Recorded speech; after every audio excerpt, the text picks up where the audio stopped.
बरसाई जैसी सर्वाधिक चर्चित फिल्म से लेकर के तमाम फिल्मों निर्देशित कर चुके गजेंद्र सोतरी जी आज हमारे साथ हैं और हम उनसे उनके करियर और उनके भविष्य की योजनाओं के साथ साथ राजस्थान फिल्मों की क्या स्थिति है उस पर भी चर्चा करेंगे, क्योंकि राजस्थान से जुड़े हुए हैं, जयपुर में ही रहते हैं। गजेंद्र सोतरी जी, फिल्मी संगम चैनल पर आपका स्वागत है। गजेंद्र जी, बताया कि ये फिल्मों का चस्का आपको कैसे लगा था? क्या आपके घर में कोई कला का माहौल रहा है? नहीं सर, ऐसा घर में तो ऐसा कभी माहौल नहीं रहा कि सिवाय सिनेमा देखने के। मतलब ये कि बचपन में तो सिनेमा देखने पर भी एक तरीके से पाबंदी सी थी क्योंकि पापा जो थे वो इतना सिनेमा के इतने पक्षधर नहीं रहे कभी। अच्छा। तो लेकिन फिर भी सिनेमा देखने का शौक था। पापा के कॉलेज में ही सिनेमा दिखाया जाता था हर शनिवार, तो वो हम फिल्में देखने चले जाते थे। फिर दूरदर्शन जैसे जैसे बढ़ा, जैसे 82 के बाद दूरदर्शन तेजी से आया था, तब उदयपुर, क्योंकि शहर हमारा छोटा था, जयपुर में तो बहुत पहले से था सिनेमा वो टीवी, लेकिन उदयपुर में वो 82-83 के बाद ही आया था। तब फिर हमें सिनेमा को और थोड़ा सा फिल्में देखने का अवसर मिला। तो कुल मिला के मतलब सिनेमा देखने तक का ही रुझान रहा। कभी ये नहीं सोचा था कि फिल्म बनाएंगे। पढ़ने का शौक जरूर था। तब बचपन में उपन्यास पढ़ा करता था। अच्छा। तो ये जो सामाजिक उपन्यास आते हैं, मनोज के नाम से आपको पता हो तो बड़े उपन्यास आते थे। फिर कर्नल रंजीत और ये जो जासूसी उपन्यास, वो बहुत पढ़ते थे। तो कहीं ना कहीं दिमाग में वो रुझान था और तब लिखने की भी कोशिश करी थी मैंने। अच्छा। कहानियाँ लिखनी भी शुरू करी थी, लेकिन वो प्रयास ज़्यादा लंबा सस्टेन नहीं हो रह पाया। और फिर इंजीनियरिंग की पढ़ाई में लग गए और इंजीनियरिंग में आ गए, तो वो धीरे धीरे कल्चरल या कला की तरफ तो रुझान कुछ ज़्यादा बन नहीं पाया, लेकिन सिनेमा देखने का शौक बदस्तूर जारी रहा। तो कॉलेज में भी लगभग हर शुक्रवार को हम सिनेमा देखने, जो भी फिल्म रिलीज होती वो जरूर देखने जाते थे। तो फिर सिनेमा को करियर बनाने की बात कैसे दिमाग में आपके आई? क्या कोई घटनाक्रम था? अब उसमें क्या है कि जैसे हम लोगों ने फिर 99 से मेरे इंजीनियरिंग कॉलेज की पार्टनर्स के साथ हमने एक बिजनेस शुरू किया था। तब मैं उदयपुर से जयपुर आ गया था और जयपुर में फिर कुछ साल तक तो हम लोग कंस्ट्रक्शन बिजनेस में रहे, लेकिन बाद में हमने एक सॉफ्टवेयर कंपनी शुरू करी। तो सॉफ्टवेयर कंपनी में क्या था कि काफ़ी कुछ डेमोज डेवलप करने पड़ते थे हमारे प्रोडक्ट के, जो हम डेवलप कर रहे थे सॉफ्टवेयर प्रोडक्ट। उन डेमोज को डेवलप करने के लिए क्या आर्ट एंड ये अपना विजुअल ऑडियो विजुअल मीडियम इस्तेमाल होता है जी। तो वो एडिटिंग में करता था और वहाँ से पता नहीं कैसे एडिटिंग में रुझान हो गया। तो हमने कहा चलो एक शॉर्ट फिल्म भी बनाई जाए, जब इस तरह के एडिट कर रहे हैं, कुछ वीडियो डेमोज बना रहे हैं, तो एक कहानी भी कही जाए। तो शौक तो सिनेमा देखने का था, तो वहीं से एक बनाने का रुझान पहली बार हुआ। तब एक दोस्त से कैमरा हायर किया, उसके पास हैंडी कैम हुआ करता था, तो मैंने कहा हैंडी कैम चाहिए था। फिर एक स्क्रिप्ट लिखी, तो स्क्रिप्ट लिखने के लिए पहले स्क्रिप्ट सीखा लिखना, तो हॉलीवुड की कई सारी स्क्रिप्ट पढ़ डाली। तो पढ़ने से समझ में आया कि कहानी कहने के लिए लिखा कैसे जाता है उसको, फिल्म को। तो वो लिखना सीखा। फिर एक प्रयास किया कि चलो एक फिल्म बनाया है, तो दोस्तों को इकट्ठा करके एक्टिंग भी उन्होंने करी। अच्छा। और हमने एक शॉर्ट फिल्म बनाई। तो वो पहली शॉर्ट फिल्म आज कहीं है नहीं, लेकिन शुरुआत उस शॉर्ट फिल्म से। क्या नाम था उसका? ऐसी एक द स्टोरी बुक नाम से एक बनाई थी। तो वो क्या है कि एक कहानी जो है जेफरी आर्चर की मैंने पढ़ी थी, क्योंकि जेफरी आर्चर के और लुडलुम के, आर्थर एली के, इनके उपन्यास भी मैं पढ़ता था अंग्रेजी वाले। तो जेफरी आर्चर की कहानी पढ़ रखी थी मैंने, जो जिसमें कन्फ्यूजन हो जाता है एक ब्रीफकेस को लेकर, दो लोगों में जो ट्रेन में सहयात्री हैं, और उससे लेकर वो क्या है कि वो आक्रामक हो जाता है एक बंदा, और फिर बाद में वो ये रियलाइज करता है कि अभी तक जो मैं अखबार और जो मैं सिगरेट जो मैं ले रहा था वो सब इसकी थी, क्योंकि ये भी वही ब्रांड की पीता और ये भी वही अखबार। तो ऐसे कंफ्यूजन वाली कहानी थी। तो उसी को आधार बनाकर मैंने एक स्टोरी बुक, लेकिन 2 बच्चों की कहानी में कन्वर्ट कर दिया, उस पर एक फिल्म बनाई। अच्छा। ऐसे ही परिवार वालों के साथ मिलकर, दोस्तों के साथ मिलकर तो काम किया। उस फिल्म का क्या रिस्पॉन्स मिला था आपको? सर वो फिल्म तो क्या है कि मैंने यूट्यूब पर बहुत बाद में डाली थी। उसके पहले तो दोस्तों को और परिवार में इधर उधर दिखाता था। फिर ये कि जब लगा कि हाँ नहीं, थोड़ा रिस्पॉन्स आया कि नहीं, काम मतलब ठीक है। हालांकि कोई महान काम नहीं था उसमें, क्योंकि एडिट भी मैंने किया था, शॉट्स भी मैंने लिए थे, कैमरा भी मैं ही हैंडल कर रहा था, तब सब कुछ होता। तो बेसिकली सीखना वहाँ से शुरू हुआ था। फिर मैं उसके बाद फिर मैंने एक स्टूडियो से संपर्क किया कि मैंने कहा जब अगर करना है तो थोड़ा और अच्छे तरीके से सीखना। तो स्टूडियो से संपर्क किया, प्रोडक्शन उनको दिया, तब मैंने पिकनिक एक फिल्म बनाई थी। अच्छा। वो लगभग आधे घंटे की शॉर्ट फिल्म थी। तो वो भी एक थ्रिलर था, उसी का कहानी और स्क्रीन प्ले मैंने लिखा था। और वो मैंने प्रोफेशनली एक्टर्स को हायर करके पहली बार काम किया उसके साथ। साउंड वगैरह, म्यूजिक वगैरह भी स्टूडियो में हुआ। तो वो फिल्म प्रॉपर तरीके से बनी, आधे घंटे की। वहाँ से वो फिल्म को थोड़ा प्रॉपर फेस्टिवल में भी दिखाई गई और जयपुर शहर में भी कई जगह वो उस फिल्म की स्क्रीनिंग हुई। अच्छा।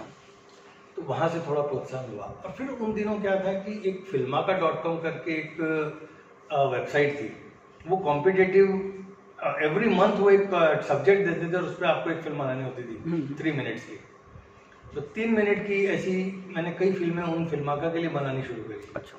और वहाँ पर क्या होता था कि वो एक लेवल ऊपर जाती है। अच्छा। तो वो उसमें कंपटीशन के उसमें क्या हुआ कि सेलेक्ट होती गई फिल्में, तो एक प्रोत्साहन भी मिला। और फिर एक passionforcinema.com करके एक वेबसाइट थी जिससे अनुराग कश्यप और ये लोग चलाया करते बड़े लोग जुड़े हुए थे, उससे काफ़ी फिल्मकार जुड़े हुए थे।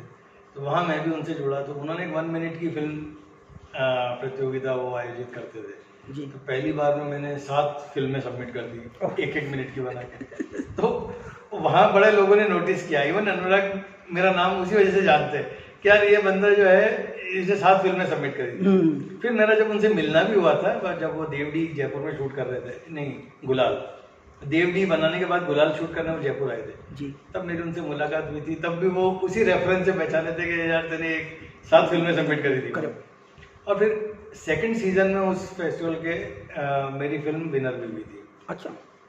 एक 1 मिनट की शॉर्ट फिल्म थी, तो वो विनर हुई थी। अब उसमें जूरी में श्रीराम राघवन और बड़े जैसे फिल्मकार थे। तो और उसका अवार्ड यही था कि आप किसी फिल्मकार के प्रोजेक्ट पर जा सकते हैं। हाँ।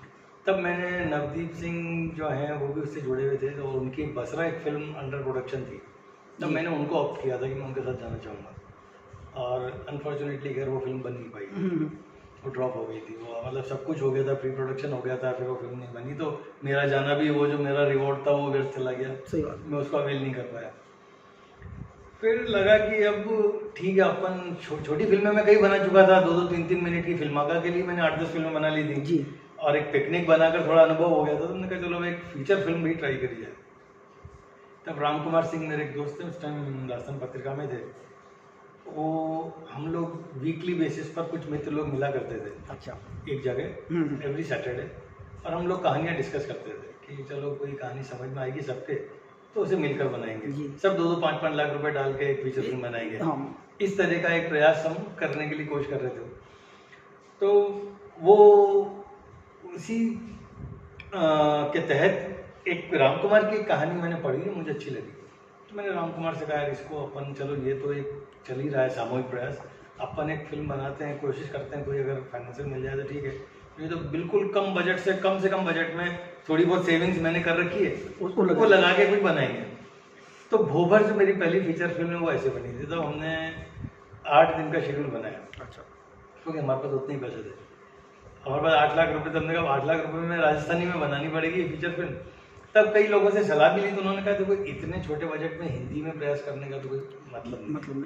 आप राजस्थानी में, क्योंकि उस समय राजस्थानी में कुछ बन ही नहीं रहा था, एक लंबा सूखा था। तो उन्होंने कहा राजस्थानी में प्रयास करो आप, और आप राजस्थानी की कहानी है, राजस्थानी भाषा में आप कहोगे तो अच्छा भी लगेगा। तो शेखावाटी का ही हमारा बैकड्रॉप था। तो उसी क्योंकि राम कुमार सिंह शेखावाटी के हैं, तो उन्होंने अपने ही गाँव के अराउंड वो कहानी लिखी हुई थी। तो उस पर हमने उसका स्क्रीन प्ले लिखा, कई लोगों से बातचीत करते रहे, प्रयास करते रहे। फिर हमने कहा इसको रिलीज़ भी करेंगे, तो हम कई सिनेमा हॉल वालों से पहले ही मिलाए जाके शेखावाटी में, और इधर अच्छा आइनॉक्स वालों से बात करके हम ऐसा एक फिल्म बनाना चाहते हैं। तो उन्होंने कहा बना के लाओ, जब आपकी आ जाएगी तो फिर देखेंगे, करेंगे रिलीज़, कोई दिक्कत नहीं। तो हमने थोड़ा मापदंड उस हिसाब से चुने कि फिल्म थिएटर में रिलीज़ हो सके। तो कैमरा, उस समय का जो बेस्ट कैमरा सोनी का एक EX3 एक हुआ करता था। तो मुझे पता लगा कि दिवाकर बनर्जी ने अपनी LSD जो फिल्म बनाई थी उसमें EX3 यूज़ किया था कुछ हिस्सों में। तो मैंने कहा ये सिनेमा के लिए ठीक है, तो इसको यूज़ करते हैं। तो इस तरीके से हमने फिर गोबर काम शुरू किया। कौन कौन से आर्टिस्ट थे उसमें और क्या रिस्पांस मिला था जब आपने रिलीज़ किया था? भोभर में आर्टिस्ट तो राजस्थान की थे, अच्छा। ऐसा कोई बहुत नोन चेहरा हमने नहीं लिया था। और उसमें भी हमारे, क्योंकि हम लोग नए थे, मैं भी बतौर निर्देशक फीचर फिल्म पहले ही ट्राई कर रहा था, तो कलाकारों को भी इतना विश्वास नहीं था मुझ पर कि फिल्म बन पाएगी या क्या बनेगी जो भी है। लेकिन कुछ लोग मेरे साथ पिकनिक में काम कर चुके थे, तो उन्हीं में से मैंने एक को अपने लिए लीड लिया, लेकिन अनफॉर्चुनेटली उनके साथ लास्ट मोमेंट पे कुछ प्रॉब्लम हो गया। तो 2 दिन पहले जब हम शूट के लिए जाने वाले हैं तब उन्होंने, वो उनका मना हो गया कि भाई वो नहीं जा पाएंगे। तो हमने लास्ट मोमेंट पर एक अमित सक्सेना, हमारे एक मित्र होते थे, बॉम्बे में ही थे उस समय, अच्छा। एक्टिंग में ही वो स्ट्रगल कर रहे थे, उनको लीड दिया। इसी तरह फीमेल लीड के लिए भी हमने कास्टिंग करी यहीं से, जयपुर से एक लड़की, वो मित्र थी राम कुमार सिंह की, तो उनको हमने कहा कि ये लीड आप कर लो। अब वो भी शेखावटी की है, तो बोलने में, उनका भाषा में उनका कंट्रोल अच्छा था।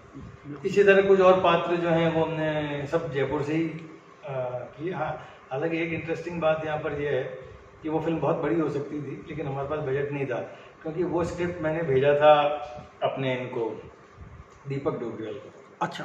और उन्होंने जब वो पढ़ी स्क्रिप्ट, तो उनका फ़ोन आया था मेरे पास कि यार ये मैं करना चाहूँगा बिल्कुल, और ये बहुत अच्छी स्क्रिप्ट लग रही, कैरेक्टर भी बहुत बढ़िया है ये वाला, तो मैं इसमें बहुत इंटरेस्टेड हूँ। तो आप अगर इसको मैं ऑन हूँ प्रोजेक्ट पे, अगर आप करते हो, लेकिन आपका बजट क्या है? तो बात बजट की जब आई तो फिर वो कहा यार ये तो बहुत कम बजट है, इसमें तो मेरा कैसे बैठेगा, क्योंकि इसके पहले मैं गुलाल में एक बार हमारी ब्रीफ संक्षिप्त मुलाकात हो चुकी थी। लेकिन खैर, अब वो बजट हम इतना था कि उनका मिनिमम जो बजट था वो भी हम अफोर्ड नहीं कर पा रहे थे, तो दीपक जी नहीं जुड़ पाए उस बजट से, और अगर आज वो जुड़ चुके होते तो शायद वो फिल्म बहुत बड़ी होती।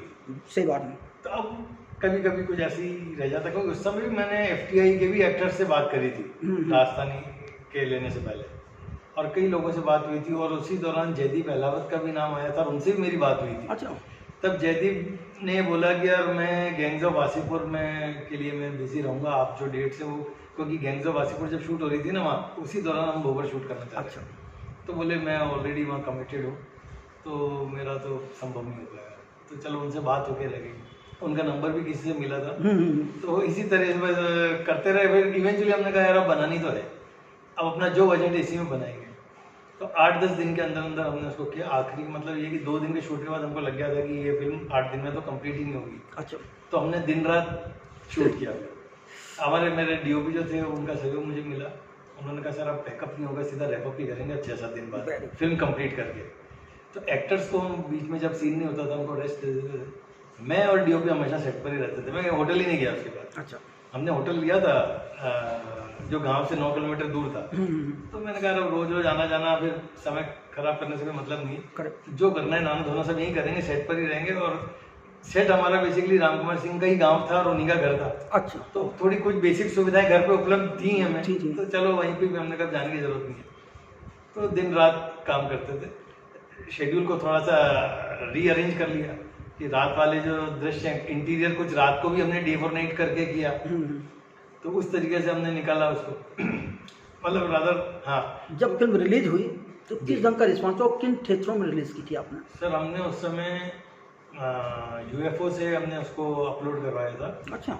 UFO का जो अपने डिस्ट्रीब्यूटर जो थे, जो कन्वर्जन में जिनके थिएटर के अपना सॉफ्टवेयर जो उस टाइम देते थे, अब आजकल तो एक स्टैंडर्डाइज सॉफ्टवेयर हो गया है जो सभी थिएटर्स में चल जाता है। सही बात। उस समय UFO का अलग होता था, फिर 4-5 अलग अलग थे जिनका अपना अपना अलग अलग लेना पड़ता था। तो आइनॉक्स में हमारी बात हो रही थी, तो आइनॉक्स वाले UFO पे चलते थे। अच्छा। तो हमने UFO से उसको कन्वर्ट कराया बॉम्बे में, और उसके बाद आइनॉक्स की 2 स्क्रीन हमको जयपुर में मिली थी, जहाँ फिल्म करीब 2 सप्ताह चली थी। अरे वाह। और राजस्थान में हमने उसको, और उदयपुर, जोधपुर, सीकर, नवलगढ़, ऐसे करीब 10-12 चूरू, ऐसे 10-12 शहरों में हमने रिलीज़ किया था फिल्म। तो अब लेकिन अनफॉर्चुनेटली क्या है ना सभी राजस्थानी सिनेमा का लगा भी 2 थिएटर में तो भी ऑडियंस को जुटाना एक मुश्किल काम है।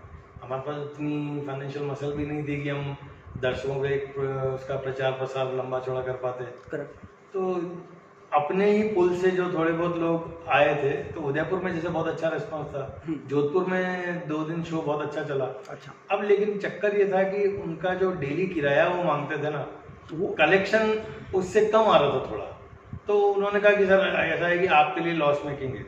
उनका जैसे 10-12 हज़ार रुपये का कुछ स्क्रीन में, सब में तो आइनॉक्स तो जैसे रेवेन्यू शेयरिंग पे था, आइनॉक्स तो इनका मॉडल ये नहीं है, लेकिन जो सिंगल स्क्रीन है ना वो सब अपना किराया लेते हैं। सीकर में जैसे वो 10,000 रुपये पर डे का किराया दे दो, फिर आपके दर्शक आए चाहे नहीं आए, हाँ वो आपकी है। तो ऐसे ही नवलगढ़ में उन्होंने हमको नवलगढ़ और सुजानगढ़ में जो थे उन्होंने हमको स्क्रीन दी, 4 शो दिए। अच्छा। और उन्होंने कोई किराया नहीं लिया, वो उन्होंने सहयोग किया था कि नहीं आपने सर अच्छी राजस्थानी फिल्म बनाई है तो हमारा भी कुछ फर्ज बनता है। अब हर सिनेमा वाला ऐसे नहीं सोचता। अब उदयपुर में और जोधपुर में कई जगह हमको भी मंथली और डेली किराया देना पड़ता था, तो कलेक्शन जो है अगर डेली निकल नहीं पा रहा था तो उन्होंने कहा कि अब आप कहें तो हम चलाएंगे, लेकिन आपके लिए लॉस मेकिंग प्रोपोजिशन है। जो हमारे डिस्ट्रीब्यूटर थे उन्होंने कहा कि आप कहो तो क्या करना है। तो फिर हमने 2-3 दिन तो और चलाई कुछ शहरों में कि चलो 1-2 दिन और देखते हैं। फिर बुधवार तक हमने कहा चलो अब हटा लो, आप दूसरी फिल्म लगा लो कोई। तो इस तरह कुछ जगह तो ऐसा, यहाँ जयपुर में लेकिन 2 सप्ताह आइनॉक्स में। मतलब लागत वसूल हुई या नहीं हुई? नहीं, लागत तो पूरी वसूल नहीं हो पाई थी उस समय। अच्छा। हमने मतलब सर क्या है ना कि छोटी फिल्मों के लिए थिएट्रिकल रिलीज में रेवेन्यू स्ट्रीम नहीं मानता, मैं एक्सपेंस हेड मानता हूँ उसको। बस सही है। छोटी फिल्मों में खर्चा ही होता है, बॉक्स ऑफिस कलेक्शन जो प्रिंट और पब्लिसिटी का एक्सपेंस है वो भी नहीं निकाल पाती छोटी फिल्में, क्योंकि ऑडियंस को, जो भारतीय ऑडियंस है वो सिनेमा नहीं देखने जाती, वो एक मेले की तरह जाती है वहाँ पे, जहाँ स्टार ड्रिवन हो, मसालेदार फिल्म हो तो वो चलती है। सही बात। तो वो छोटी फिल्मों के लिए वो थोड़ा मुश्किल होता है। हालांकि मराठी में, गुजराती में, पंजाबी में, बंगाली में और साउथ तो खैर वहाँ तो बॉलीवुड रीजनल है, वो मेन स्ट्रीम। तो वहाँ क्या है कि ऑडियंस का एक अच्छा रिस्पांस मिलता है अपने प्रांतीय सिनेमा को। राजस्थान में एक लंबे टाइम से अकाल ही चल रहा है, मतलब अच्छी राजस्थानी फिल्म कुछ बनी भी हैं तो वो थिएटर में प्रदर्शित नहीं हो पाई। सवाल यहाँ ये उठता है कि जब मराठी सिनेमा पॉपुलर हो जाता है और बहुत पॉपुलर है, मतलब जी बंगाली, गुजराती, मतलब गुजराती सिनेमा के एक जमाने में कुछ भी नहीं था लेकिन बहुत पॉपुलर हुआ हो, जी, या तमिल, मलयालम, तेलुगु, छोटी छोटी जगह हैं लेकिन सिनेमा उनका बहुत बड़ा हो गया है। जी, राजस्थान में सुविधाएं हैं, यहाँ जो लोकेशंस हैं वो भी बहुत जगह नहीं है, फिर क्या समस्याएं आती है कि राजस्थान सिनेमा नहीं पनप पा रहा है? सर लोकेशंस तो बॉलीवुड इस्तेमाल कर ही रहा है राजस्थान की। जैसे मैंने आपको बताया कि अभी मैं किशनगढ़ में एक बॉलीवुड की फिल्म शूट करवा के आया ही हूँ, 40 दिन से मैं वहाँ था जी। वो जो डायरेक्टर हैं उनको बहुत अच्छी लगी थी लोकेशन राजस्थान की। तो राजस्थान तो जो भी आता है, बाहर का फिल्मकार आता है, वो लोकेशन को लेकर तो खैर राजस्थान एग्जॉटिक है जी। अब प्रांतीय सिनेमा जो है वो उन लोकेशंस को भी एक्सप्लॉइट नहीं कर पा रहा है सही तरीके से अपनी, क्योंकि हम अपनी कहानियाँ नहीं कह रहे हैं। एक्चुअली राजस्थानी सिनेमा पिछड़ कहाँ रहा है कि एक ज़माना था, एक राजस्थानी सिनेमा का एक दौर था, स्वर्णिम दौर था जो 70-75 तक चला। अच्छा। तब यहाँ की फिल्मों में बॉलीवुड के स्टार्स ने भी काम किया। कई फिल्में ऐसी हैं जिनमें पुराने में आपको गोविंदा और रुद्धि मिल जाएंगे, उन्होंने राजस्थानी फिल्मों में काम किया है। लेकिन वो दौर 75-80 के पहले वो दम तोड़ दिया था राजस्थानी सिनेमा। अच्छा। कारण ये रहा होगा शायद, और एक धार्मिक सिनेमा बहुत चलता था राजस्थानी में, बाबा रामदेव और इस तरह की। हाँ, ये सारी चीज़ें ज़्यादा चली हैं। और टीवी जैसे 82-83 में टीवी आया, घर घर में जब टीवी आ गया तो धार्मिक सीरियल आने शुरू हो गए, टीवी पे लोगों को एक ऑप्शन मिल गया। तो वो सिनेमा से मेरे को लगता है कि वो एक कारण रहा जहाँ सिनेमा से ऑडियंस थोड़ी सी दूर हुई राजस्थानी सिनेमा से। राजस्थान बॉलीवुड तो अपने आप हमेशा ही रहा है, बॉलीवुड तो राजस्थान में एक अच्छी टेरिटरी मानी जाता है, बहुत बड़ी तरीके मानी जाती है। तो वो तो रुझान ही अभी भी है, वो तो रुझान अभी भी है। बॉलीवुड की जो मेन स्ट्रीम फिल्में हैं वो राजस्थान में अच्छा करती हैं, आज भी कर रही हैं। लेकिन राजस्थानी सिनेमा को जो लेकर बात करें तो वो एक तो स्तर उसके बाद गिरना शुरू हो गया। कुछ लोगों ने प्रयास किए तो वो बहुत ही कच्चे प्रयास थे। अच्छा। कि जहाँ फिल्में अच्छी नहीं थी, कहानियाँ अच्छी नहीं थी, आप एक लो बजट में आप बॉलीवुड को कॉपी करने की कोशिश कर रहे हो तो आप एक मजाक ही बना रहे हो, फिर वो सिनेमा नहीं है ना, वो फिल्म भी नहीं है, वो किसी तरह का एंटरटेनमेंट नहीं कर रही जी। और फिर टिकट उसका अगर 200 रुपये है या जो भी है, जो बॉलीवुड का फिल्म का टिकट है उसी टिकट पर राजस्थानी उस बॉलीवुड का घटिया वर्जन देखने कौन जाएगा? नहीं है। तो ऑडियंस धीरे धीरे बिल्कुल अलग हो गई। भोबर हमारी कहानी एक साहित्यिक कहानी पर आधारित थी, वो मसाला फिल्म नहीं थी, लेकिन एक अच्छी कहानी हमने कहने की कोशिश करी थी उसमें। तो उसको रिस्पांस मिला, क्रिटिक्स का बड़ा अच्छा हमको रिस्पांस मिला। और राजस्थानी सिनेमा में तब लगा कि चलो एक ये नया प्रयास, एक नया दौर शायद शुरू होगा उससे। लेकिन उसके बाद फिर वही शुरू हो गया, काफ़ी लोगों ने शुरू किया। राजस्थान सरकार ने भी कुछ स्कीमें बनाई हैं अच्छा, सब्सिडी देने की, लेकिन वो भी बहुत इनसफिशिएंट है।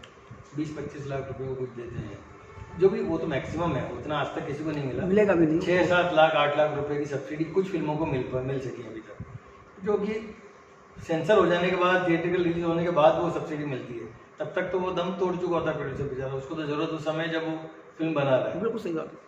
तो ठीक है, चलो अगर उसके बाद भी कुछ सार्थकता हो उस पूरी स्कीम में तो मतलब है, बाकी वो बहुत ही इनसफिशिएंट प्रयास है सरकार का। तो उसके भरोसे तो राजस्थानी सिनेमा का कुछ नहीं होने वाला, वो तो मुझे लगता है। तो राजस्थानी सिनेमा कैसे पनप सकता है, क्या रास्ते हो सकते हैं, उसमें सरकार की क्या भूमिका है और राजस्थान से जुड़े फिल्मकार जो कलाकार हैं उनकी क्या भूमिका है? सर देखिए, कलाकार भी क्या है ना कि अपने स्टार्स, रीजनल सिनेमा तब पनपता है जब उसके अपने स्टार्स क्रिएट होते हैं। करेक्ट। और आज साउथ में भी आप देख लो कि साउथ में सुपरस्टार्स जो हैं वो सारे अपने स्टेट से जो भी आते हैं, हाँ, वो ही उन्हीं का पुल है कि वो प्रांतीय सिनेमा में देखा जाता है। मराठी में कुछ हद तक वो हो रहा है, पंजाबी में वो स्टार्स क्रिएट कर दिए उन्होंने। बिल्कुल सही। और वो भले बॉलीवुड से गए हो, या जिमी शेरगिल बड़ा स्टार है बॉलीवुड में, भले ही वो बी कैटेगरी में आते हो, लेकिन वहाँ वो सुपरस्टार है। तो वो उसी तरह जो उनकी हीरोइन है गिप्पी ग्रेवाल, अभी बड़े स्टार हो गए वहाँ पे। तो पंजाबी में वो चल रहा है। बंगाली सिनेमा तो खैर बॉलीवुड से भी पुराना सिनेमा है, तो उसकी तो बात करना, वो तो काफ़ी मेच्योर ऑडियंस है और सिनेमा भी काफ़ी हद तक मेच्योर है। और उसके अलावा जो नई गुजराती सिनेमा जैसे अभी पिछले दिनों एकदम से टर्न अराउंड हुआ है वहाँ पे। बहुत तेजी से हुआ है। अब ये कि एक ही फिल्म वो टर्न अराउंड कर सकती है अगर वो बशर्ते अच्छी फिल्म बने।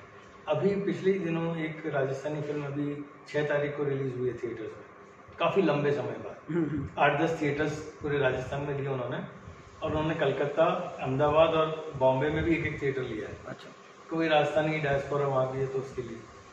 अब लेकिन रिस्पॉन्स कुछ ऐसा विशेष आ नहीं रहा है। बरखमा नाम से कभी फिल्म रिलीज हुई है, मतलब राजस्थानी सिनेमा की जो हालत है ना, हाँ, अब वो अपन बात करें तो श्रवण सागर एक यहाँ पे जिन्होंने उसमें काम किया, उन्होंने शायद फिल्म को डायरेक्ट भी किया है। जी।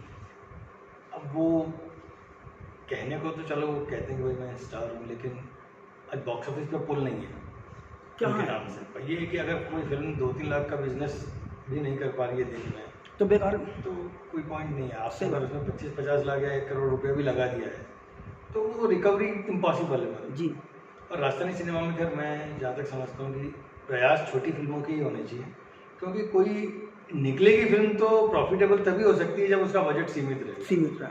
आप अगर 1 करोड़ रुपये राजस्थानी फिल्म में लगा दोगे तो इतनी बड़ी टेरिटरी तो है ही नहीं। बॉलीवुड की कई जो स्टार वाली फिल्में नहीं है वो इतना बिजनेस नहीं कर पाती, तो आपकी फिल्म कहाँ से करेगी?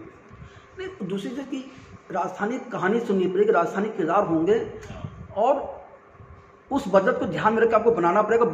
उसमें एक्टर और वो सारे बहुत बेहतरीन होने चाहिए, वो सारी चीज़ों की परफॉर्मेंसेस अच्छी आनी हाँ, चाहिए सब, मतलब एक सिनेमा लगना चाहिए। लगना चाहिए। आप एक बॉलीवुड का सस्ता वर्जन आप बनाने की कोशिश कर रहे हो, या साउथ इंडियन फिल्म का जहाँ पर स्टंट्स वो लोग करोड़ों की फिल्में बनाते हैं, आप उसकी टक्कर एक 50 लाख की फिल्म बनाकर वैसे दृश्य क्रिएट करना चाहोगे तो कैसे होंगे?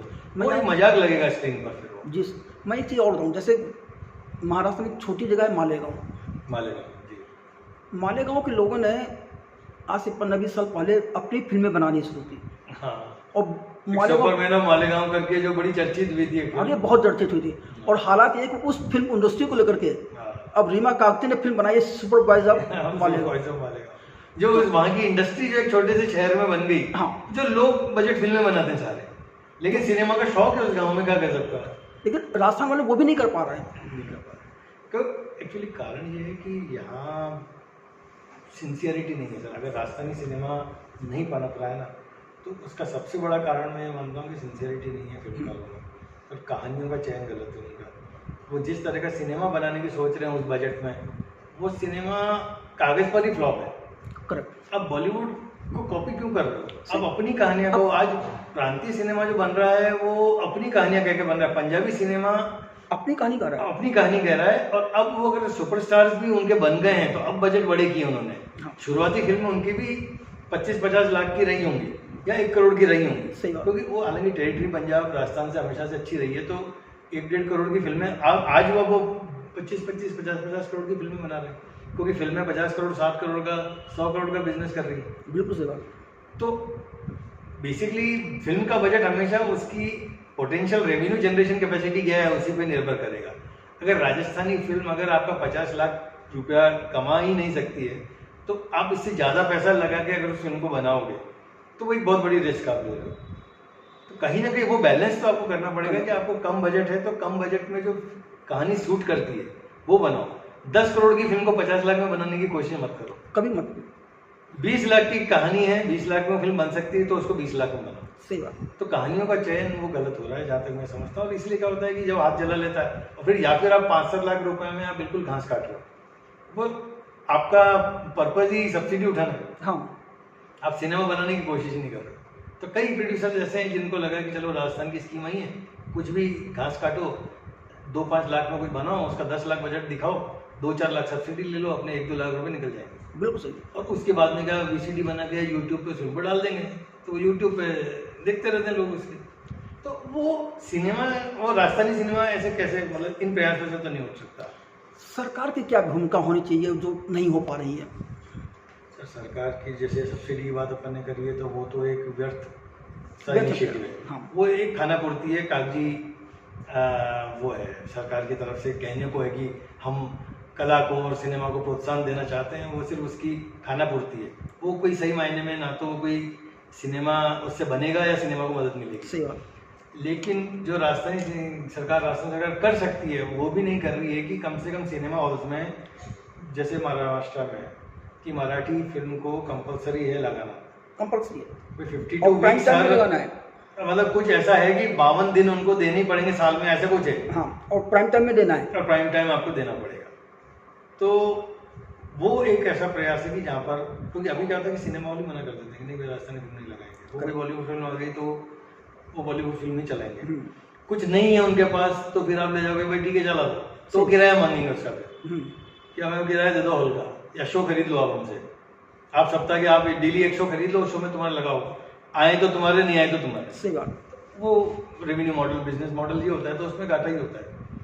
तो फिर ठीक है, अब घाटा सही बात है, एग्जीबिटर भी क्यों खाएगा, ऐसे तो सही बात है, क्योंकि तो उसको भी ऑडियंस चाहिए। वो अगर चला रहा है तो बोले 10, जैसे हमने जब भोगर लगाई थी तो कभी कभी शो ऐसे होते थे कि जहाँ कोई ऑडियंस नहीं पहुँच पाई उस शो में, तो अब पूछते थे, वो कहता भाई साहब ऐसा अगर 4 भी आ जाएंगे ना तो मैं शो चला दूंगा, लेकिन 4 तो जुटा लो आप। तो फिर हम किसी को बोलते यार शो बेकार नहीं जाना चाहिए, अगर 2-3 ऑडियंस अगर जेन्युइनली आई है तो एक तो अपने भेज के यार शो को तो चलवाओ। तो हम ये इस तरह शो चलवाते थे उसमें।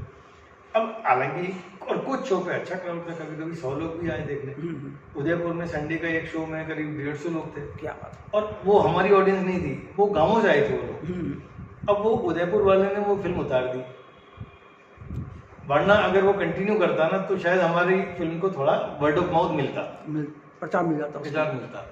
अब वो लेकिन उसका लाभ ही नहीं ले पाया। तो अब ये सारे चलो कठिनाइयाँ हैं जो एक फिल्म रिलीज में जुड़ी हुई है। और प्रमोशन और पब्लिसिटी अपने आप में एक बड़ा वो हो गया मुद्दा, बहुत बड़ा मुद्दा है। बरकमा का पिछले दिनों सोशल मीडिया पर प्रचार प्रसार देख रहा हूँ, उनकी कास्ट क्रू कई शहरों में गए हैं, स्कूलों में उन्होंने इवेंट्स किए हैं, तो वो एक पब्लिसिटी क्रिएट करने की कोशिश तो करी है, लेकिन वहाँ भी थोड़ा सा इमेच्योरिटी मुझे लगता है कि आपने स्कूल के बच्चों में आपने इवेंट किया या कॉलेजेस में जाके किया, वो आपका ट्रांसलेट ही नहीं हो रहा बिजनेस में।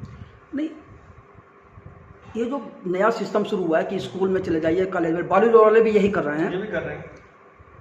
वहाँ आप जाके फिल्म का कोई डायलॉग बोल देते हो, हाँ। या आप डांस करके चले आते हो, हाँ।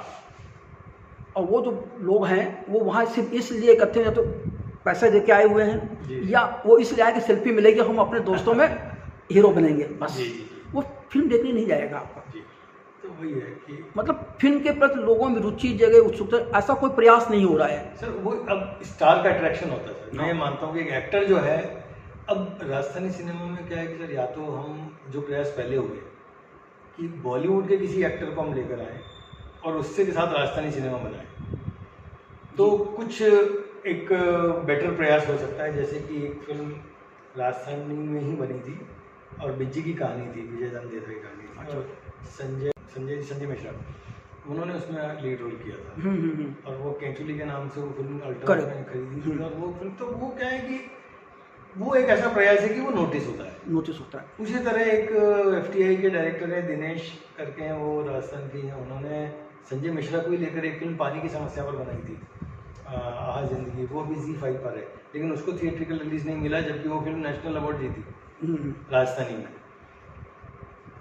लेकिन क्या है कि वो बजट का सपोर्ट नहीं था, कोई रिलीज करने के लिए कोई पार्टनर नहीं मिल पाया उनको, तो थिएट्रिकल रिलीज नहीं मिला। इवेंचुअली उन्होंने ZEE5 को भेज दी, तो ZEE5 पे चल रही है। इसी तरह मैंने जब कसाई बनाई थी, तो कसाई में मैंने NSD और मीता वशिष्ठ उनको इसीलिए लिया था। मयूर मोरे था उसमें, ऋचा मीणा थी जिनकी फिल्म अभी ऑस्कर में गई थी लास्ट ईयर जो, तो द लास्ट फिल्म शो जो गुजरात की इसमें थी, वो उसमें थी। तो कास्टिंग लेकर हमने फिल्म बनाई, लेकिन ये कि उस समय फिर कोरोना का दौर ऐसा आ गया कि थिएट्रिकल रिलीज हम भी नहीं कर पाए थे उसको, लेकिन शिमारू ने उसको एक्वायर करके और रिलीज़ करी। और शिमारू को प्लेटफॉर्म पर कम से कम उसको 2.5-3 मिलियन लोग देख चुके हैं उसको। बताइए, मेरा सवाल ये है कि जब आपकी राजस्थानी फिल्म घाटा हो गया, नुकसान हो गया, जी। तो उसके बाद सिनेमा का ऐसा कौन सा पैशन था जिसने आपको आगे बढ़ने के लिए प्रेरित किया, और फिर क्या किया आपने? सर ये कि अब ये लगता है कि मतलब सिनेमा के सेट पर जब रहते हैं, फिल्म के सेट पर रहते हैं ना, वो ज़िंदगी का सबसे अच्छा समय लगता है। तो वही एक पैशन है जो बेसिकली बनाए हुए मुझे। और हालांकि उस समय क्या, मैं ऑलरेडी अपने बिजनेस में भी था। जब भूवर बनाई थी तब भी मेरा एक बिजनेस भी चल रहा था, तो मैं अपने आप को सस्टेन तो मैं कर रहा था। कुछ सेविंग्स थी जो लगाई थी, कुछ रिकवरी भी, कुछ नहीं भी, चलो ठीक है। तो पैशन इसलिए जिंदा रह गया कि भाई कुछ मित्रों ने भी सहयोग कर दिया था थोड़ा बहुत, तो ले देके वो लॉस इतना बड़ा नहीं था कि वो मेरा पैशन किल हो जाए। तो उसके बाद फिर ये कि कुछ शॉर्ट फिल्में बनाते रहे। कसाई फिल्म तब मैं लिख चुका था, तो उसके प्रयास कर रहा था। और तो कसाई का जो सब्जेक्ट आपने लिया था उस वक्त, कैसे आपके दिमाग में आया था कि आपने क्या लिखा, क्यों पथिक जी की कहानी चुनी थी आपने? सर एक्चुअली पथिक जी का के 3-4 कहानी संग्रह आ चुके हैं, और उनकी सभी कहानियाँ जो है वो मतलब उनकी करीब करीब हर कहानी फिल्म बनाने लायक है। और उस समय 2012 के आसपास की बात है, जब मैं भोबर बना चुका था, भोबर रिलीज भी हो गई थी, और उसके बाद जयपुर लिटरेचर फेस्टिवल में पथिक जी आए हुए थे, और उसी में विशाल भारद्वाज भी आए थे। विशाल भारद्वाज ने उनकी कहानी पढ़ रखी थी जी। और पथिक जी को तब मैं इतना पथिक जी से परिचित नहीं था। राम कुमार सिंह अच्छे से जानते थे, जो मेरे पहले वाली कहानी फिल्म के लिए करते।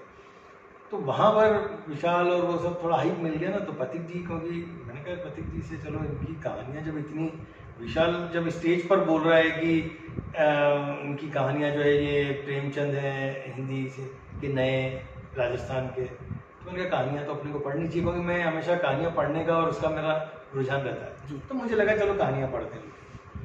तो राम कुमार सिंह के जरिए मैं उनसे मिला और उनका कहानी संग्रह मैंने लिए कि आपको की कहानियाँ पढ़ना चाहता हूँ। तो ये मैंने कुछ कहानियाँ पढ़ी। अच्छा, उससे पहले मुंशी प्रेमचंद की पुण्यतिथि पर शायद 31 जनवरी को जो आता है, ये राजस्थान में प्रोग्रेसिव जो राइटर्स एसोसिएशन है PWA, वो एक स्टोरी रीडिंग का एक कार्यक्रम करते हैं। उसमें उनकी एक कहानी पथिक जी ने पढ़ी थी, और वो मैं उस समय वहाँ था, उपस्थित था। अच्छा, वो कहानी मैंने उनकी सुनी थी, वो यात्रा के नाम से कहानी थी, और मुझे बहुत अच्छी लगी थी। तब मेरे दिमाग में आया था, तब मैंने उस लिटरेचर फेस्टिवल में उनसे मिला उस दिन शाम को। तो मैंने कहा सर आपकी वो कहानी मैंने सुनी है, उस पर फिल्म बनाना चाहता हूँ। तो बोले बनाओ बिल्कुल। तो मैंने कहा लेकिन पैसे नहीं मेरे पास। अच्छा। तो बोले कोई बात नहीं, 1 रुपया तो होगा। मैंने कहा हाँ वो तो है। तो बोले 1 रुपया में वैसे कहानी आपकी। फिर तब मैंने सिर्फ यात्रा सुनी थी, फिर मैंने उनकी सारी कहानियाँ पढ़ी। अच्छा। तो उसमें कसाई जो है वो मुझे एक्साइटिंग ज़्यादा लगी। तो मैंने उनसे बात की कि सर यात्रा तो नहीं, यात्रा पे हो सकता है कभी बनाए, लेकिन अभी तो मैं कसाई को बनाना चाहूँगा। तो उन्होंने कोई बात नहीं, आप करिए काम। फिर मैंने कसाई की स्क्रिप्ट लिखना शुरू किया, कहानी को थोड़ा विस्तार दिया, क्योंकि वो एक शॉर्ट स्टोरी थी। 6 पेज की कहानी को एक फिल्म के लिए 1.5 घंटे फिल्म के लायक बनाने के लिए काफ़ी विस्तार करना पड़ा। और वो प्रोड्यूसर से भी अप्रोच करते रहे, पिचिंग करते रहे, सारेगामा कई बॉम्बे में पिचिंग किया, लेकिन वही है कि रूरल बैकड्रॉप की कहानी में कोई इंटरेस्ट नहीं लेता था। सही बात। तो फिर हमने कहा चलो मेरे कुछ मित्रों से बात करेंगे। तो मित्रों के ज़रिए मैंने उसमें फिर करीब 40-45 लाख रुपए जुटाए, और फिर इन सब से फिर कास्टिंग के लिए मीता वशिष्ठ से बात शुरू करी। पहले तो उन्हें भी कॉन्फिडेंस नहीं आया कि भाई कौन है राजस्थान में, होगा कोई प्रोड्यूसर जिसके पास पैसा है तो फिल्म बनाना चाहता है। फिर बाद में बात हुई मेरी, तो उनको लगा कि नहीं नहीं संजीदा आदमी है, तो उन्होंने स्क्रिप्ट मांगी, स्क्रिप्ट भेजी, तो स्क्रिप्ट के बोले आपके 5 पन्ने पढ़ते ही स्क्रिप्ट के मैंने तय कर लिया था कि फिल्म में कर लूँगा, क्योंकि वो स्क्रिप्ट पढ़ती समझ में आ गई थी कि सेंसिबिलिटी है बंदे में, मतलब ऐसी कोई प्रोड्यूसर नहीं है। तो उनकी यस हो गई, फिर उन्होंने हेल्प करी कुछ और कास्टिंग में। रवि झाकल, क्योंकि हमारे इधर के ही हैं राजस्थान के, उनसे बात हुई, तो एक कैरेक्टर वो करने को तैयार हुए। तो NSDNs की एक मेरी पूरी टीम बन गई। अशोक भाटिया जी जो हैं वो उदयपुर में वो परिचित निकले आए, वो भी तैयार हो गए कैरेक्टर के लिए। VK शर्मा जी जो NSDN है वो भी इन्हीं के बैचमेट हैं, तो उनको मीता जी ने बोला तो VK शर्मा जी तैयार हो गए। क्रू मैंने सारा FTI से जुटा है, मैंने FTI का एक बंदा अपने यहाँ राजस्थान के बहुत बंदे FTI, अच्छा, तो एक से मैंने बात करी, वो एसोसिएट डायरेक्टर, मैंने कहा मेरे साथ आ जाओ, और मेरी टीम FTI की जुटा पूरी। तो अपने सिनेमाटोग्राफर, साउंड, एडिटिंग, सब पूरा काम FTI से टीम हमारी बनाई। तो ये कुल मिला के फिर हम लोकेशन वगैरह भी देखने गए, और फिर रियल, अब पहली कहानी मेरे लेखक के घर में शूट हुई थी, दूसरी भी लेखक के घर में शूट करी हमने, तो पथिक जी का घर ही हमारी लोकेशन थी बेसिकली। तो इस बार आपने राजस्थानी से हिंदी पर क्यों आ गए थे कसाई बनाते हुए? कसाई हिंदी नहीं है सर, वो कसाई राजा, वो बेसिकली पान सिंह तोमर या सोन चिड़िया वाली हाँ वो बोली। अब वो मतलब जिधर का प्रांत होता है वही बोली करेक्ट चुनता हूँ। तो वो क्योंकि अपने करौली जिले में अवधी का और ब्रज का थोड़ा सा मिश्रित प्रभाव है राजस्थानी में भी, वो उसको हालांकि राजस्थान के रेस्ट ऑफ राजस्थान वाले तो, वेस्टर्न राजस्थान वाले तो उसको मानते ही नहीं कि राजस्थानी, हाँ तो लेकिन वहाँ के लोगों के लिए तो वो राजस्थानी, जब राजस्थान में बोली जा रही है तो राजस्थानी। सही बात है। तो ये अब एक जद्दोजहद है, तो खैर बहस चलती रहेगी। तो मैंने वो बोली पकड़ी जो कहानी में मूल रूप से भी थी और जो उस इलाके में बोली जाती है, तो वही बोली थी। तो वो सर्टिफिकेट में उसका राजस्थानी ले सकता था, लेकिन अगर मैं राजस्थानी सर्टिफिकेट लेता तो क्या है कि OTT इंटरेस्टेड नहीं रहता उसमें, ये तो सही है। और थिएट्रिकल रिलीज तब संभव नहीं लग रहा था क्योंकि कोरोना का उस समय दौर शुरू हो गया था जी। तो फिर हमने कहा कि इसका सर्टिफिकेट मैंने हिंदी का लिया फिर उसका, क्योंकि कास्ट भी ऐसी थी कि हम हिंदी में उसको पिच कर सकते थे, और उसका फेस्टिवल राउंड बहुत अच्छा गया था। मतलब मीता वशिष्ठ से लेकर कई कलाकारों को उसमें अवार्ड्स भी मिले अच्छी परफॉर्मेंस के, और कई फेस्टिवल्स में बाहर देश विदेश में, करीब विदेशों में करीब 10 फेस्टिवल्स में वो फिल्म दिखाई गई, और हिंदुस्तान में जागरण के तहत कई शहरों में उसकी स्क्रीनिंग हुई, और उसके अलावा भी इंडिया में भी करीब 10-12 इंटरनेशनल फिल्म फेस्टिवल्स में वो फिल्म दिखाई गई थी, और अवार्ड्स भी मिले थे। तो एक चर्चित हो गई थी फिल्म, तो उसी तरह फिर शिमारू से बातचीत शुरू हुई, तो शिमारू ने इंटरेस्ट दिखाया, तो शिमारू के साथ डील हो गई, तो हमने शिमारू को दी थी। तब से आज 5-6 साल से शिमारू पे चल रही है। जैसे आपने कहा कि कसाई ग्रामीण पृष्ठभूमि की है, जी। मेन मुद्दा क्या है जो लोगों को आकर्षित कर रहा है, जो लोग शिमारू पर देख रहे हैं? कसाई को लेकर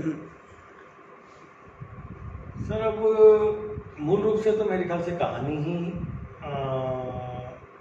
लोगों को पसंद आ रही होगी, और परफॉर्मेंसेज अच्छी हैं, क्योंकि मीता वशिष्ठ और कुछ एक्टर्स की परफॉर्मेंस बहुत अच्छी है उस फिल्म में। और थोड़ा शिमारू का अपना एक सब्सक्राइबर बेस है, तो वो भी हेल्प कर रहा है कि जब नया रिलीज़ होता है उनका कोई, तो एक बेसिक ऑडियंस हमेशा जुड़ी जाती है उसके साथ, कि जो उनके हर कंटेंट को देखती है, और फिर कंटेंट अच्छा होता है तो वो वर्ड ऑफ माउथ बन जाता है।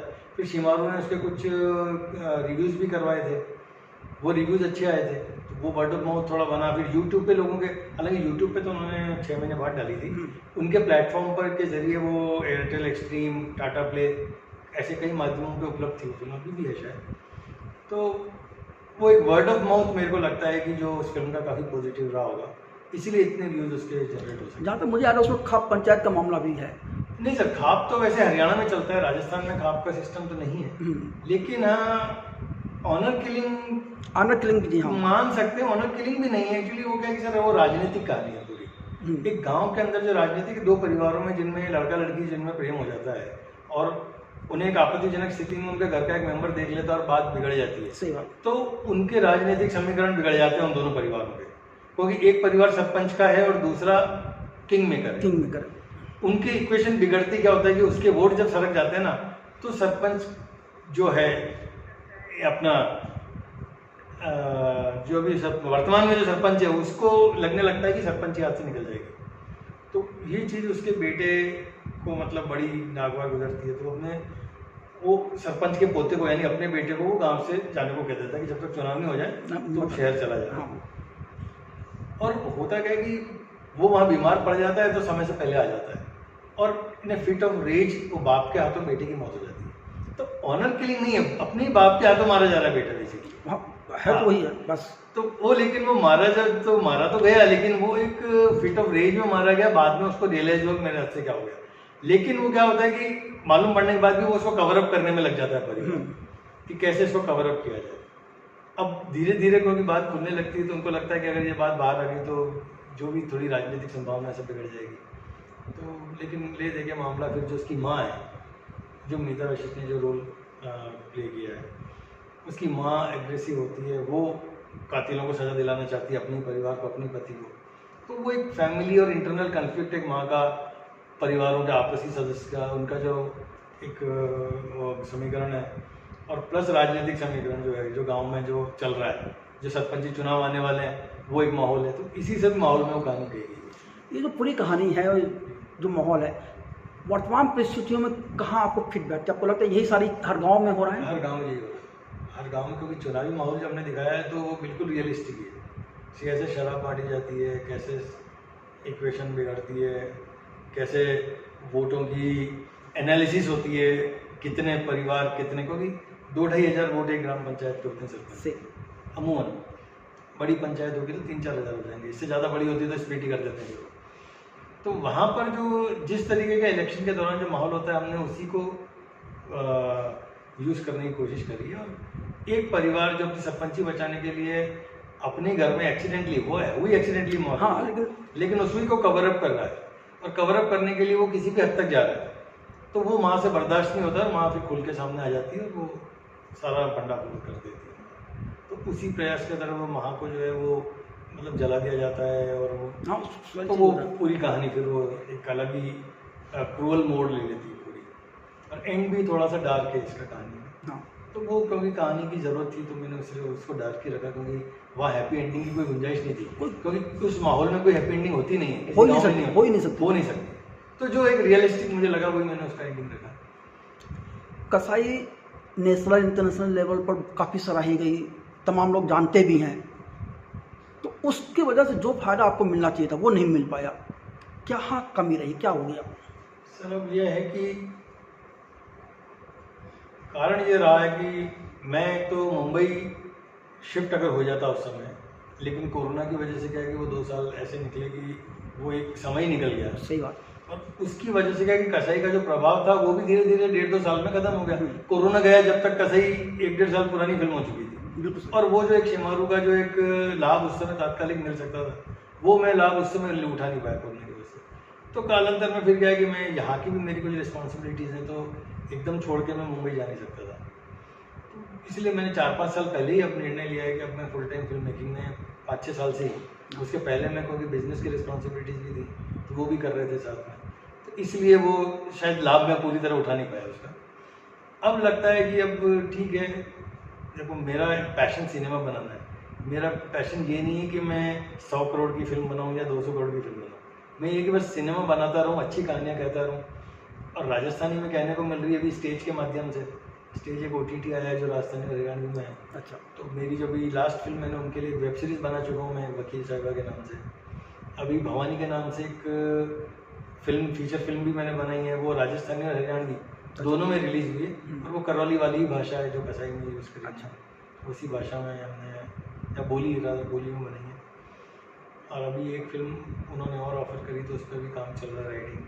कुछ मेरी कहानियाँ हैं जो स्क्रिप्ट मैंने लिखी हुई है, वो मैं पिच कर रखी है बॉम्बे में, तो कुछ पॉजिटिव रिस्पांस है वहाँ से। तो हो सकता है कि कालांतर में मैं बनाऊँ कोई फिल्म। हाँ ठीक है, बहुत बड़ी तो नहीं होंगी, लेकिन अंडर 5 करोड़ की फिल्म हो सकती बनाने की यहाँ कुछ पॉसिबिलिटी, अपॉर्चुनिटी बनने की कुछ संभावनाएं दिख रही हैं। तो करेंगे काम, बॉलीवुड में भी करेंगे, बड़ा तो नहीं, लेकिन मैं अपनी सेंसिबिलिटी के हिसाब से अपने तरीके से ही फिल्म बनाऊँगा। ऐसी कोई तमन्ना नहीं है कि मैं करण जौहर या यशराज के लिए काम करूँ, लेकिन बस एक अच्छी कहानियाँ कहता रहूँ। OTT के आने के बाद धीरे धीरे सिनेमा का पतन क्यों हो रहा है? मैं पूरे सिनेमा की बात कर रहा हूँ। सर पतन हम किस तरह माने कि कंटेंट तो देखा जाए तो बोल्ड हुआ है।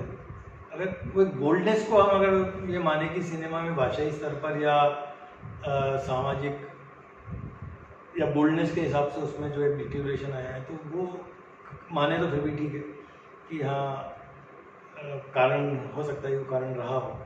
लेकिन आज फिल्मकार मेरे ख्याल से ज़्यादा खुलकर अपनी कहानियाँ कह पा रहे हैं OTT के माध्यम से, क्योंकि अभी सेंसर का रिस्ट्रिक्शन नहीं है। तो चाहे पॉलिटिकल हो चाहे सोशल हो, इश्यूज़ को ज़्यादा अच्छे तरीके से रेज हो पा रहे हैं, मैं तो ये मानता हूँ।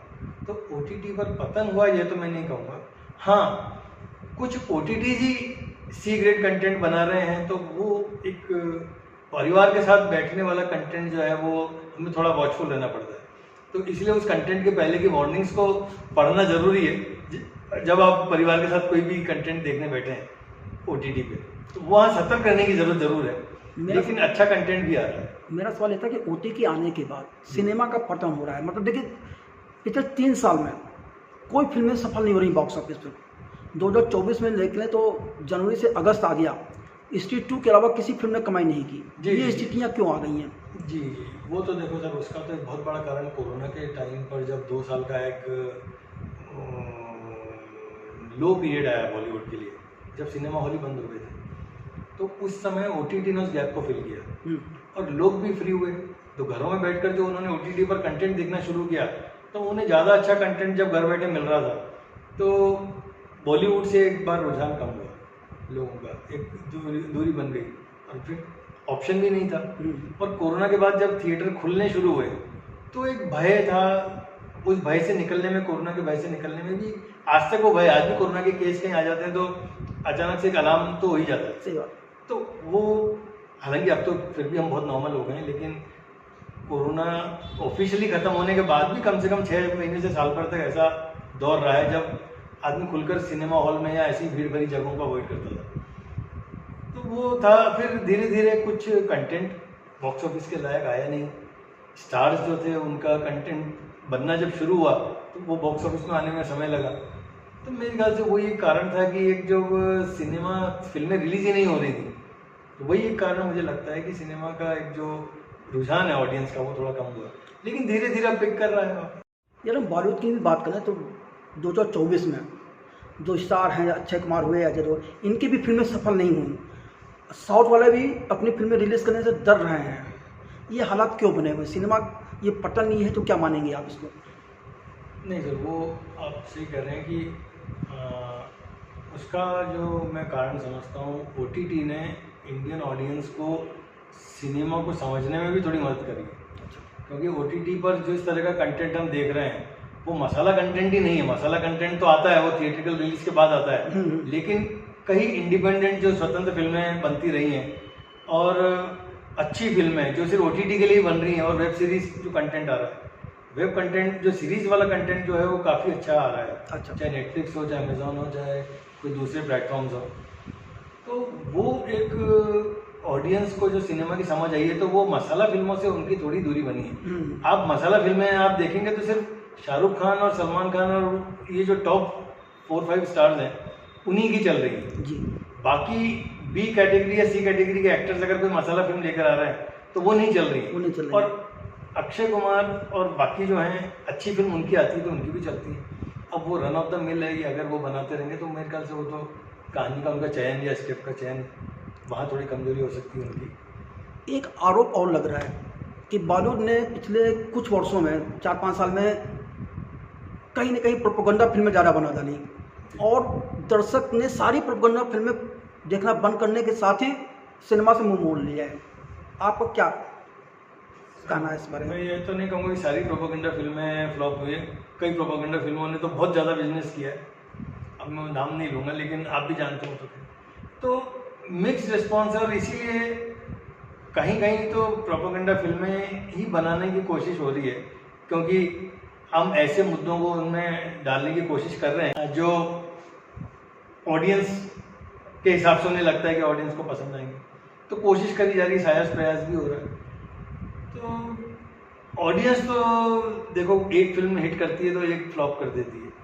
अब ये कि कहीं ना कहीं कहानी जो है अगर वो अच्छे से कही गई है, चाहे फिर वो प्रोपेगेंडा फिल्म भी हो या चाहे मुद्दे उन्होंने गलत तरीके से प्रोजेक्ट किए हों, कुछ भी किया हो, लेकिन अगर कहानी में बात है कहीं या स्क्रिप्ट उनकी अच्छी है, वही वर्क करेगी ऑडियंस के साथ। बिल्कुल सही। प्रोपेगेंडा फिल्म हो तो वो तो एक एजेंडा अलग हो सकता है, किसी का भी हो सकता है वो। लेकिन जो फिल्में हिट हुई हैं उन फिल्मों की कहीं ना कहीं उनकी पटकथा में बात थी और इसलिए ऑडियंस उनके साथ जुड़ा। क्योंकि सिर्फ प्रोपेगेंडा के नाम की अगर चलती फिल्म तो मोदी जी की फिल्म क्यों फ्लॉप होती? नहीं, कोई प्रोपेगेंडा वाली फिल्में सारी फ्लॉप हैं। मोदी जी की फिल्म कौन सी चल गई सर? नहीं चली ना, सीरीज भी नहीं चली। वही कह रहा हूँ, वो तो इसलिए सिर्फ प्रोपेगेंडा ही वर्क नहीं करता है, कहानी अच्छे तरीके से कही जानी भी जरूरी है। जैसे केरला स्टोरी है वो हिट हुई, कश्मीर फाइल्स है वो हिट हुई, क्योंकि कहानी नहीं, कश्मीर फाइल्स हिट होने की वजह अलग रही। उसकी वजह ये रही कि बीजेपी की पूरी मशीनरी लग गई उसको। पूरी मशीनरी लग गई, टिकट खरीद के फ्री में दी गई, लोगों को सब कुछ किया गया। सर वो भी लेकिन क्या- उसके बाद उनकी जो दूसरी फिल्म आई वो सुपर फ्लॉप हो गई। हाँ तो हो ये रहा कि दर्शक सिनेमा चाहता है, जी दर्शक ये चाहता है कि जो सरकार रोज अनाउंस करे वही चीज़ हम फिल्मों में क्यों देखें। हाँ, भाई मुद्दों से ऑडियंस कनेक्ट हो जाती है तो, और कहीं सरकार का अगर कोई बायस उसमें अगर है कहानी में, हाँ तो फिल्म सिर्फ उस वजह से नहीं चलेगी। नहीं आपकी कहानी में तो दम होना ही चाहिए। भाई, जैसे मेरी अपनी राय ये है कि मलयालम सिनेमा हमेशा एजेंडा वाली फिल्में बनाता है। जी इसके बावजूद वो हिट है क्योंकि वहाँ दर्शक एजेंडा से नहीं जुड़ता, हाँ, फिल्म से। कहानी से जुड़ेगी। और ऑडियंस तो फिल्म से ही जुड़ेगी, हाँ मुद्दे से कनेक्ट कर सकती है। बस। अब वो सही है गलत है क्या है तो ऑडियंस अपना विवेक का इस्तेमाल करे। हाँ। लेकिन कहानी अच्छे से कही गई है, फिल्म इंटरेस्टिंग है तो ऑडियंस देखेगी। सही बात। बाकी फिल्म अब घटिया फिल्म बनाकर कितना ही प्रोपेगेंडा कर लो वो हिट नहीं होगी। नहीं होगी। तो वो तो बात है, ऑडियंस को इतनी समझ तो आ गई है, तो वही इसीलिए वही कारण सब हिट होने या फ्लॉप होने का वही कारण है।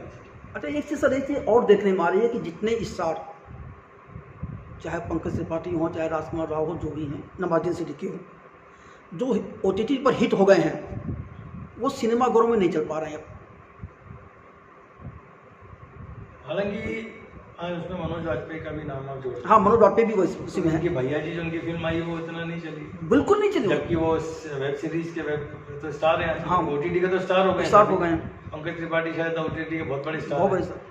फिल्मों में वो चल रहे हैं। हालांकि OMG 2 जो आई थी उनकी, वो ठीक है, उनकी नहीं कह सकते हम, लेकिन फिर भी ठीक, उन्होंने उनकी एक महत्वपूर्ण भूमिका थी उसमें, हम कुछ क्रेडिट उनको दे सकते हैं बहुत उसकी ज़्यादा सफलता का। हाँ। लेकिन और अब स्त्री में भी, अगर स्त्री 2 में या स्त्री 1 में भी उनकी भूमिका एक सपोर्टिंग कैरेक्टर की है, बस।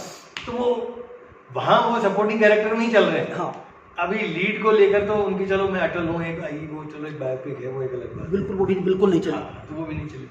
तो वहां पर तो ये कि अब ये OTT के स्टार हैं, तो OTT के स्टार तो क्या होता है सर कि ऑडियंस को कंटेंट अच्छा लग रहा है इसलिए वो देख रही है, और वो उन्हें मुफ्त में देखने को मिल रहा है या सस्ते में देखने को मिल रहा सच में। है। भाई एक शो के टिकट की जो प्राइस होती है उसमें आपको पूरा 6 महीने का या साल भर का सब्सक्रिप्शन मिल जाता है।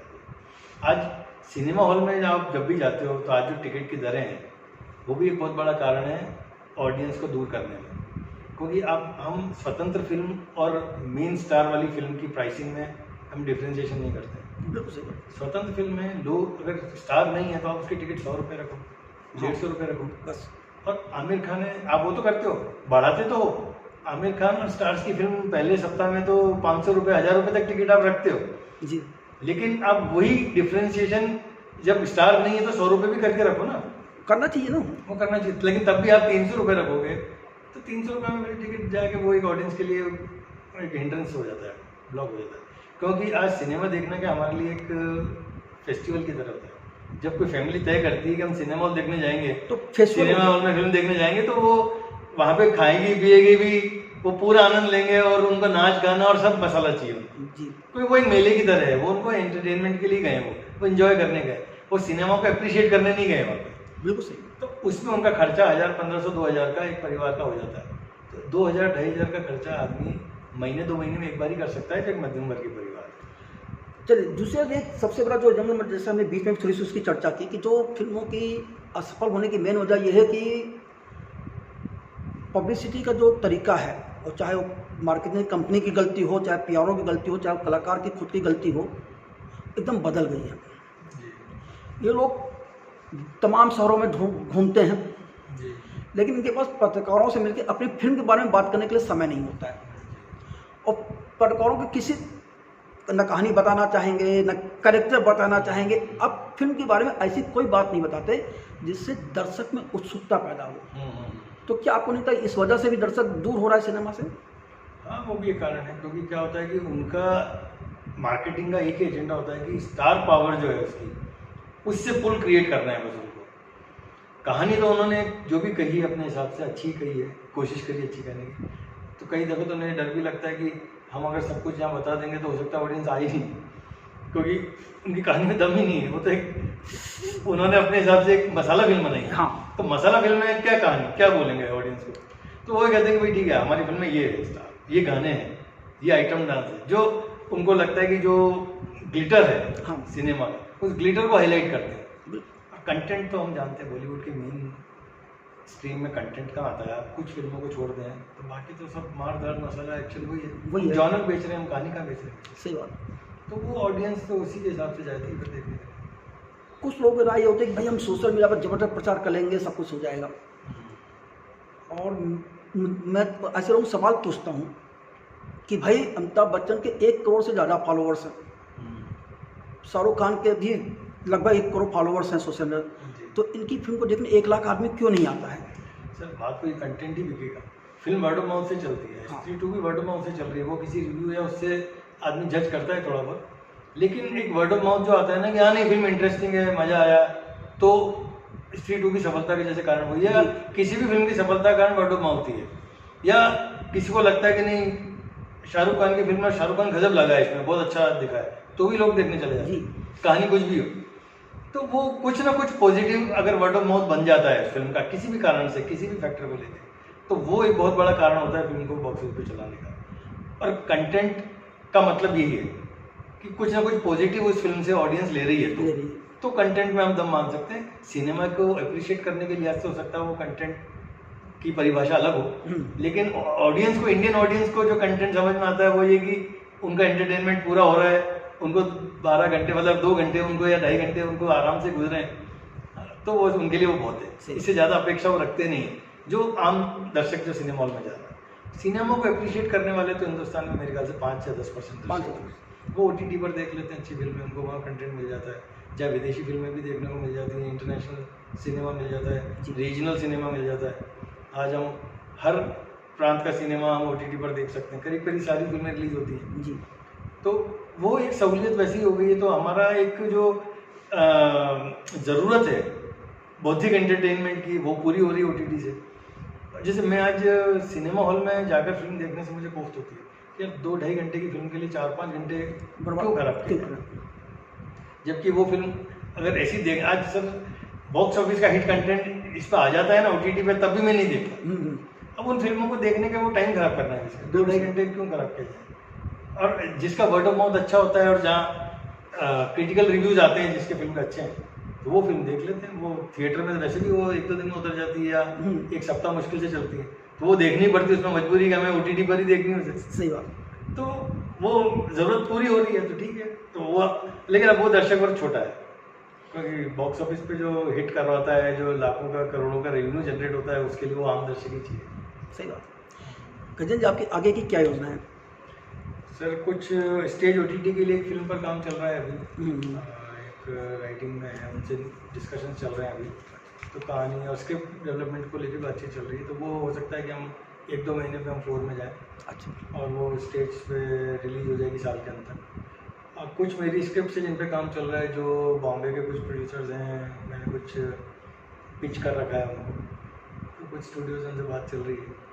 तो देखते हैं क्या आगे उनमें से कुछ क्या वर्कआउट होता है। मुझे भी फिंगर्स क्रॉस्ड है मेरे लिए भी कि क्या कौन सी फिल्म पहले बनती है। गजेंद्र सोचे जी, फिल्म संगम चैनल से बात करने के लिए आपका बहुत बहुत धन्यवाद। जी बहुत बहुत शुक्रिया।